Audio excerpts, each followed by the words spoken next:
Ladies and gentlemen, hey, hi, how you doing? Welcome back to the channel. Thank you so much for stopping by. Obviously, here on the channel, we cover pretty much everything there is to do with Call of Duty, the good, the bad, the in-between. As of late, and especially this year with Black Ops 6, there's been a lot that's been derailed with Call of Duty. It's been a roller coaster, and I saw someone comment this the other day. Yeah, it's a roller coaster. It's one that feels like there's a lot of drops and not as many inclines, right? Like, it just seems like there is a constantly rotating door of, oh, we got some bad news for COD, and now we've got some other bad news for COD. And it's just unfortunate because me as a creator, I don't enjoy talking about the negative side of things. Me as a person, I really don't enjoy that. I want to try and be more positive and upbeat in anything and everything that I do, right? But the state of COD in general, you know, the past couple of years has been up and down, but especially this year has been kind of rough. And today I wanted to do a bit more of just like a raw conversation. Like usually when I do certain videos talking about specific subjects, I try and frame it in a way that I can offer solutions and various things like that because I want to have that positive impact on the game. Today I wanted to more broadly talk about the state of Call of Duty, what's sort of gone on recently, what I am really concerned about going forward, what I'm concerned with now, and what I hope could possibly change in the future as well. Just sort of more of a top-down look at the franchise as it stands, because my main note with this is I have a few written down that I just want to sort of, you know, uncut, kind of just go through this with you guys. Call of Duty feels like it is fatigued right now, if that makes any sense. The franchise doesn't really feel like it has a definitive direction. It almost feels hollow in a sense as well, right? Like, we know what Call of Duty is. If you ask somebody, hey, you know, what's Call of Duty like right now? How exactly are you going to describe it? Because you're going to say, oh, you know, Verdansk is back. Okay, people recognize that. Oh, we have all these insane skins. Beavis and Butthead are in the game, and Nicki Minaj is in the game, and the boys are in the game, and all sorts of these wild characters are in Call of Duty now. But it also, at the same time, is still trying to be that rooted in military FPS game, right? So you have the multiplayer experience, you have zombies, you have the campaign. And then on top of that all, you also have a million different microtransactions. And you could say, okay, well, does the game get a lot of updates? You know, are things headed in a good direction? Does the game feel like, what's the gameplay like, right? And you'd probably say, well, they do a lot of updates. A lot of them are store oriented. There's a lot of bundles in the game. We still have the same cheating issues that we've had for a long time, the same server issues that we've had for a long time. The gameplay still mostly feels like COD, but it doesn't really have a definitive Call of Duty identity anymore because they've tried to reach out and be a little bit of Fortnite here and there, except Fortnite is Fortnite. Call of Duty trying to be Fortnite doesn't necessarily work in the same way. There's very different player bases there, and there's an audience that crosses over for sure, but is that Call of Duty? Maybe they see it as, yes, it is, because they're making tons and tons of money off the bundles, right? And all this stuff. But also you lose maybe some of those veteran players, those hardcore players that are sitting there going, is this really, you know, the Call of Duty that I want to play, right? So it feels like it's fatigued, and it feels like it doesn't necessarily have a definitive direction of what it wants to be, especially as of late with Call of Duty. Season 4.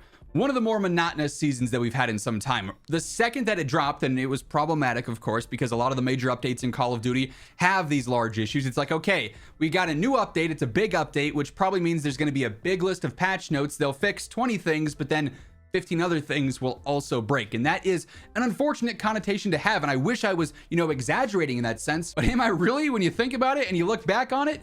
Because it does seem like that is sort of the general assumption with large updates, is they'll fix some things, they're also going to break several others. The only time we've really had an update this year that wasn't really problematic was the launch of Season 3 and the return of Verdansk, which they needed to nail for what it's worth because the game was in a miserable state before that. And they did, but they also had to delay that update by 2 weeks to ensure that it launched in that good state. And then all the updates beyond that, Season 3 Reloaded, problematic. Season 4 Reloaded, problematic. Season 4, the base update, problematic as well. The second that Season 4 dropped as well, we saw the schedule for the game go from, okay, Season 4, 8 weeks, we'll see Season 5, probably 8 weeks, we'll see Season 6. The day after Season 4 dropped and the game was completely broken and buggy, they extended the season by another 2 weeks to make it a 10-week season. And this was all on top of the fact that going into Season 4, we're all sitting there like, okay, this is a roadmap. There's content in Season 4. It's nothing too crazy. Like, there's not anything that's going to be a giant standout for this season, where you go back to Season 3 and it's like, okay, Verdansk is back and, you know, there's larger updates there. Season 4 kind of felt a little bit dry, a little bit boring as is. Then they make it the longest season of the year so far, where it is now long and monotonous, and they haven't done many updates in between. We've seen very few patch notes drop and updates drop throughout this season as well. It's just kind of been a stagnant season for COD. And that is sort of feeding into the narrative of what exactly is going on with the franchise right now. Has focus completely shifted to Black Ops 7? Or are they just scrambling behind the scenes to get things in order for season 5? And that's why that was delayed some. So it might be a repeat of season 3 where the delay does actually really help, get the game back on tracks. What's going on here? Back to the direction talk too. Just from my POV, my personal opinion here, I feel like you'd have to go back. I think MW3 was a good game. MW2, I personally didn't enjoy a ton of because of the feel of the game. The campaign was all right, although it didn't really move much as far as the storyline goes. I thought the raids were cool. Beyond that, though, I didn't really enjoy MW2 or Warzone 2 that much. Vanguard, the content updates were interesting. Like, they tried to make it fun, and I think they got it right in some cases, but got it wrong in others. Also, World War II era CODs are just tough to nail to begin with. Cold War, it was problematic, but again, I think some of the content was all right. But really, MW 2019, to me at least, feels like the last time that we really got a passionate Call of Duty that you could tell they really sunk everything into it in every area of the game. Campaign, multiplayer, Warzone.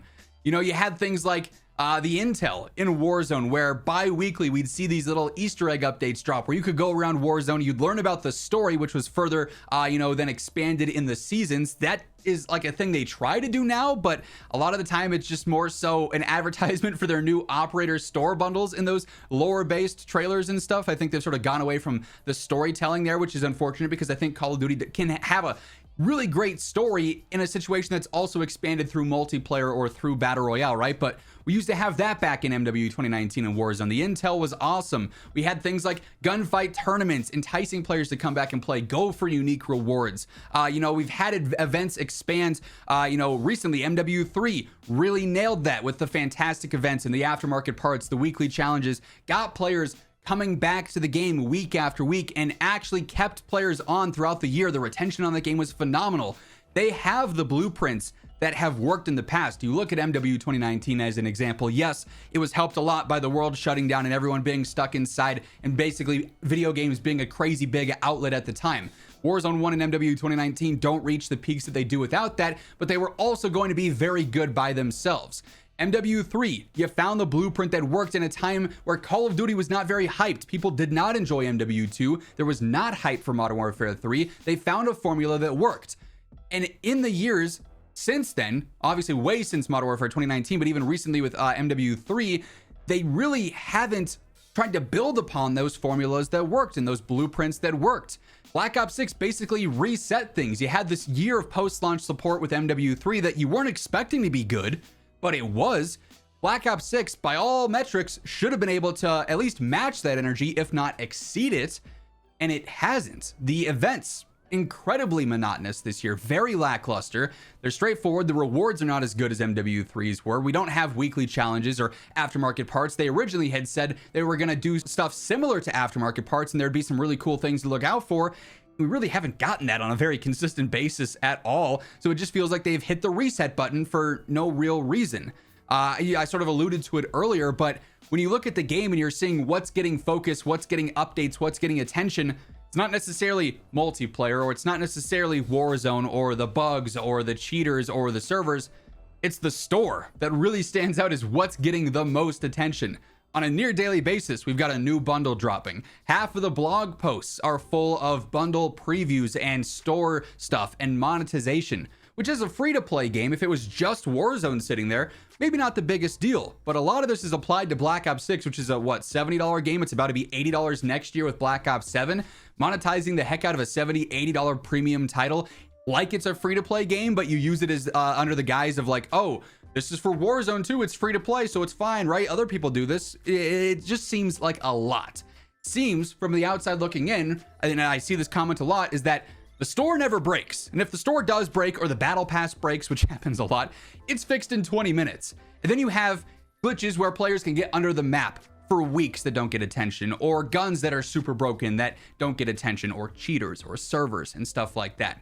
And it seems like the attention is focused on the wrong spot. Just, I think, the most basic way to put that. The one thing that has worked well for Call of Duty as of late is the introduction of casuals. They introduced this with Season 3, and that got a lot of players very excited because skill-based matchmaking is obviously a major topic in Call of Duty. Basically, everyone that you see talk about it is negative about it. And keep in mind, that's the vocal majority, but the player base minority. The bulk of the player base does benefit from skill-based matchmaking because it keeps them in lobbies with similar skilled players that are not crazy sweaty, so they stay on the game longer according to Call of Duty's metrics and stats that they don't go fully transparent on. They just assure us that that's what's going on in the background, right? Clearly it works though, because every other game out there is doing the same thing.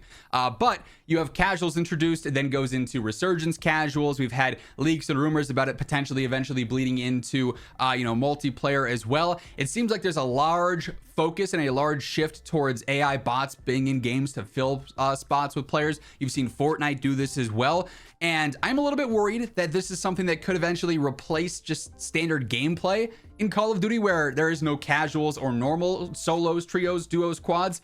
It's just what it is, and it's a mix of players and bots, and they fill what used to be normal player spots with bots, and that's just a thing going forward. And if you want exclusively player versus player, real human versus real human, you'd have to go to ranked. So it's either you're shooting a lot of bots and it's maybe not as rewarding, or you're sweating like crazy in ranked and there's no in between. It does seem like there's a lot of focus there, but also casual has worked really, really well for them, and it keeps a large player base on the game, spending a lot of money on their store bundles that constantly drop. Again though, would this be as big of an issue if there was some attention focused elsewhere, like maybe letting up on some skill-based matchmaking here and there, making it a little bit more of a forgiving system for parties matching up of various skill levels, for having a more open system there that's not nearly as strict and as harsh as the current one is in COD. You look at a lot of the content in the game right now, and it seems like it's just a lot of rehashed stuff, bringing back weapons from older games that we didn't really even have that long ago, like Cold War weapons returning, the LC-10, the FFAR. Maps always are being recycled, remasters. It is cool, and some of those work really well, and it's nice to have some of that remastered content in the game. But it seems like that's almost relied upon a lot of times to make it seem like a season has enough to be considered a full season, right? It's like, okay, we've got 1 or 2 new guns, let's just throw in some ones that we already had before, but then also change them so it's not really a one-to-one of like the classic gun. FFAR, for example, OG GOAT gun. Everyone loved the FFAR back in the day. They bring it back, it's good, but it doesn't really feel the same. We can say that the irons are different, the feel is a little bit different there. They try and play off the nostalgia and capitalize off the nostalgia, and the hype for it initially is maybe there, but the execution isn't always, right? Maybe that's, again, sort of misdirected attention in some areas. This is, of course, Call of Duty, where if they do new stuff, everyone wants old stuff, and if they do old stuff, everyone complains they're not doing enough new stuff, and it's just back and forth forever, right?